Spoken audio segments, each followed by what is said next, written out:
What's up, guys, and welcome back to Beyond the Void Horror Podcast. My name is Alex, and today we're going to be doing a spoiler-free review of a movie that's in theaters and also on Peacock. It's Five Nights at Freddy's.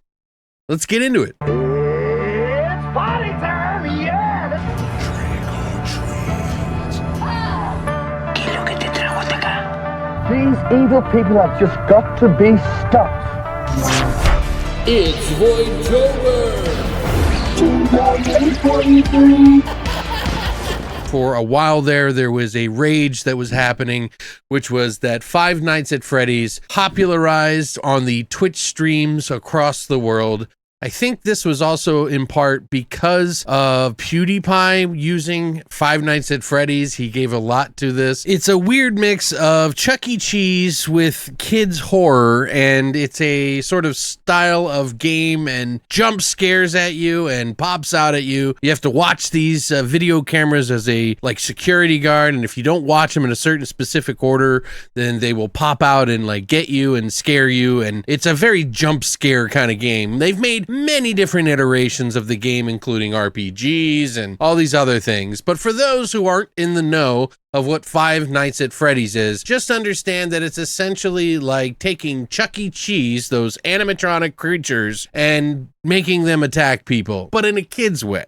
Got it? Anyway, so the movie's finally out. I'm not going to say that I'm a huge fan or anything like that. I've played or watched people play the games many times, you know. I actually own most all of them, but I've just never played them. I don't know why, but there was just a sale for all of them, and I was like, you know what? I'm just going to buy them, and then I'll play them for my stream at some point, and I never did. So I know a little bit about it, and I don't know a whole lot. This is a movie that I think is going to affect fans more than it will newcomers, but we'll get into that here in a little bit. Now, this movie was directed by Emma Tammy, who is actually the director of a movie called The Wind I haven't seen, and also another couple of episodes of Into the Dark, which, she's relatively new, but seems to be doing a pretty good job here. So what is Five Nights at Freddy's all about in this movie? Well, it's about a troubled security guard named Mike who has been going through jobs. He's been going through some issues pretty much his entire life because an event that happened when he was a child. He has grown up. He can't keep a job because he keeps doing something wrong. And his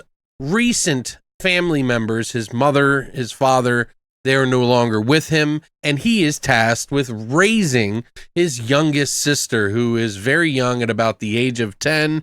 Her name is Abby. So Mike is taking care of Abby and trying to keep a job while his aunt is trying to take custody of the child, but nobody wants that. And maybe Mike is a little rough around the edges, but he's got a good heart and he means well, and he just wants to be with his family, the last bit of his family. So when one door closes with one job that he loses, another one opens up at a place called Freddy Fazbear's Pizza. He's told that basically all he has to do is just watch over the place. It's a rundown old building that the owner just doesn't want to get rid of, and it doesn't pay much. But what options does he have? If he doesn't keep this job, he might lose his sister. Things start going kind of weird around the area, and we get set up with an opening scene that kind of deals with these animatronic creatures that come to life, and things start getting wilder and wilder and wilder. There are names for each of these characters, of course, and they are kind of mixing it in with a newer-ish story that is different from some of the original lore, but kind of close enough that I think fans of the games and all the lore and the toys and everything will appreciate. As a newcomer, because I feel like I'm still a newcomer,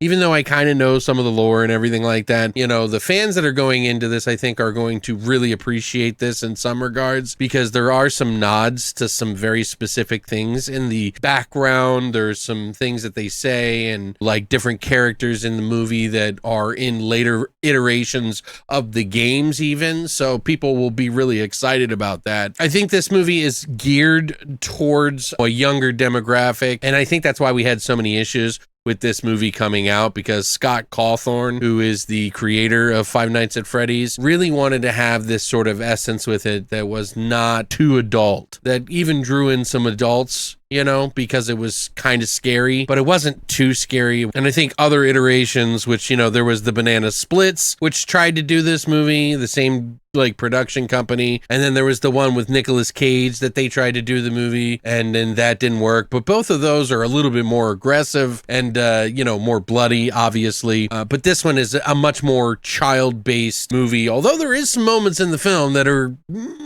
you know, a little questionable, but I think they're definitely within the PG-13 range that this movie is. On a personal level, I really wasn't that fond of this movie, but I think they did an amazing job on the scenery and the setting and the puppet work. The characters like Freddy Fazbear and on Chica and all these other different characters that are in it are amazing looking, and they really do kind of bring them to life. Obviously, they're probably people in suits just doing animatronic movements, you know. Apparently Jim Henson's team did the magic on this to make them look as, you know, character specific to the games and any of the lore.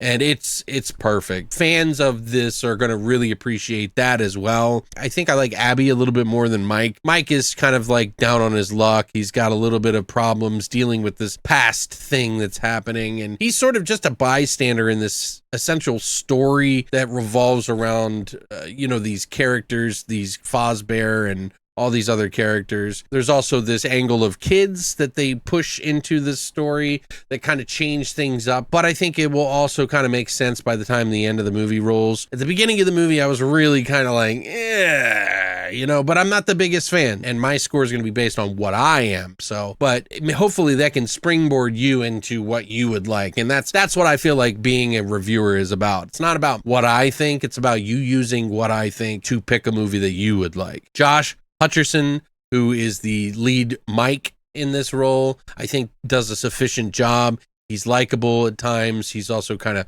heroic at times. There are some things that kind of bounce off of him. He's the perfect security guard. He's essentially what you are in the games, so it's kind of nice to have like a face and a character to that. Piper Rubio, who plays Abby, the little girl, I think was a really good cast. She does a really good job of kind of warming up the characters and also sort of naive. They do kind of lay things out to you pretty openly in this movie, so I was a little surprised by that. And there is a slight bit of gore in it. Not very much, okay? I wouldn't even consider there being blood in this movie. But I mean, for kids who are younger, I think it'll be tense for them in those moments. There is like a shadow scene where something happens to somebody that you really are like, holy crap, I can't believe that happened. And then something happens on the floor. So, you know, they're definitely going for that PG-13 kind of thing. So is it going to be for every horror fan? I mean, no. Probably better off sticking to, you know, the Banana Splits or Willy's Wonderland with Nicolas Cage. So, but this one is definitely for the fans, I think. And I think that's how they probably should have attacked it, you know, because honestly, this is towards the fans of the show and the movies and the games and the toys and all that other stuff. So they'd be stupid if they didn't even go for that. Am I an adult and I want to see animatronic creatures crush people under their weight and snap them in half, gory ways that I could ever possibly want? Sure. But this isn't for me. This is for the fans. While we may want certain things, this is definitely the right choice they made for the fans. I think that they'll probably see a sequel after this or a prequel or whatever it may be. But I don't think that this is a franchise that's going to go too dark. So you're better off just sticking with those other movies. But, you know, I give this a 5.5 or 6. You know, it really was what it needed to be. For me, though, it was not something I would be interested in. Like, really, I might watch the sequel just to see. Do I think it's going to be graphic or gory or ever the way I want it? Probably not. Maybe years down the road when this dies down and then reappears at some point in time. But for now, I think it's definitely where it needs to be. I think the kids that will watch this will definitely become horror fans.